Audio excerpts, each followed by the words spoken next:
So what is the problem? Is it a monopoly or the so-called abuse of monopoly, which is antitrust? Mr. McDuffie. Well, it surprises me that this is happening in Europe and not at the same time happening in the United States. There are pretty strong antitrust, anti-monopoly laws in effect here as well. I understand that Google has about 65% of the search market in the US and about 90% of the market in Europe. And as your intro just indicated, it's not about just dominance, but abuse. So not being a lawyer and not being familiar with the exact how they define abuse, it would be interesting for me to see, what the actual definitions are and how they came to that determination. I saw a report that said companies that weren't part of the Google family saw increases of some 227% in their flow traffic to their website because of their participation in Google search. I don't see how that is abuse. On the other hand, Mr. Mark, when you see the tremendous growth of these new tech companies, including Google, Apple, and many others. Of course, Apple slowed down a bit over the past few years. But look at that. Will this kind of speed be the concern for us, or actually what they call the abuse of the expansion? And how should we understand, quote unquote, the abuse? What terms as the abuse? Yeah, well, I think it's a great question. I mean, but it's an inherent contradiction, because any business, whether you're Google or Facebook or Apple, you're looking for market dominance so you can beat your competitors. And you want to do that because you can maximize profits.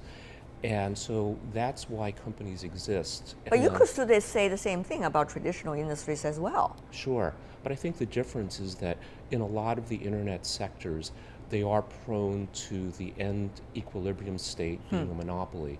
So businesses that have strong network effects, so for example, Facebook is a social network, or telephone networks. If everyone's using a certain telephone network, if you're not on it, it's not very valuable. And those lead to very high profits, and with the profits, I think the temptation to abuse that position.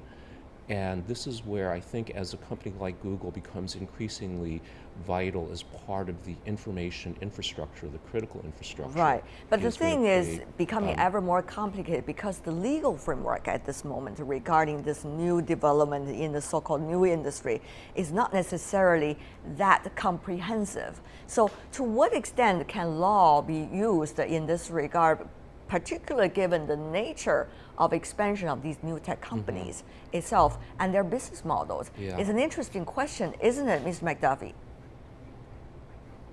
Yeah, absolutely. I think we've mentioned several times before on this program that technology always tends to be ahead of the legal system, regardless of where that legal system exists.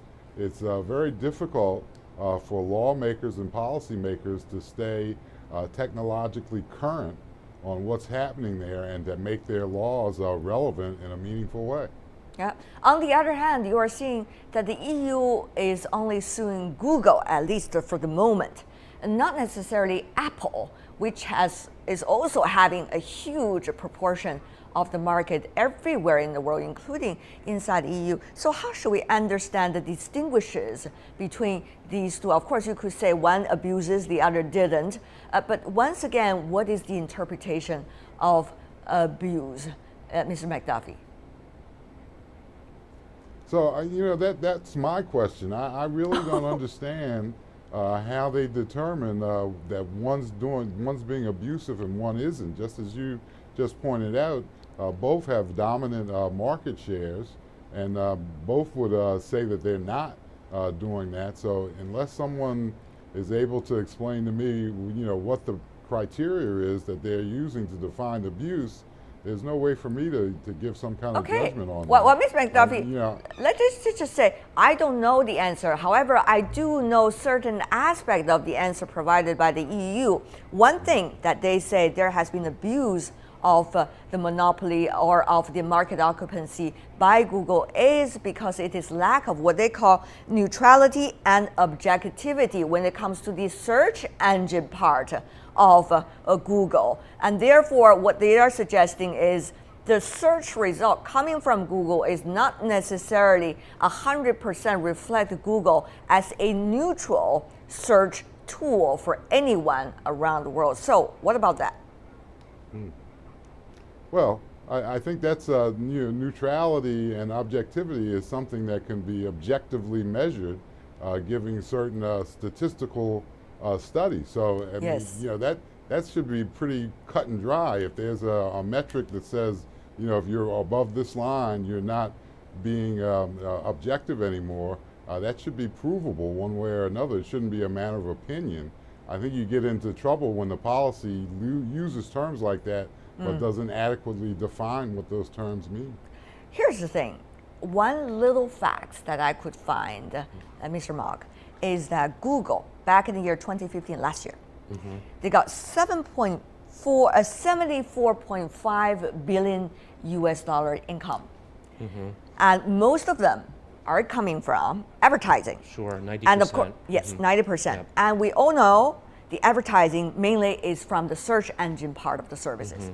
So if advertising is so much a number from the search engine, can we 100% sure whether these kind of advertising is not necessarily abuse of the search engine's nature? That's, I think, one interesting question. We face similar question here in China with Baidu earlier running into problems. So here, I think it's a fundamental question facing many of the search engines, and Google being the biggest certainly should have an answer.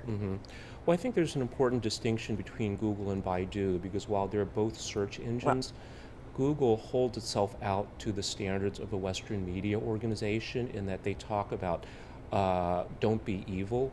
And in their world, there's also a very clear separation between so-called church and state, between the journalism side and the advertising side. Well, that's what they claim, at least. But of course, the EU finds it a problem because this, what they suggest is they are not necessarily doing so. So I'm now trying to do a comparison between Baidu and Google, but rather what I'm saying is in every country, it seems there has been a problem about the so-called neutrality of search engines. So fundamentally, what should that be for search engine as big as Google?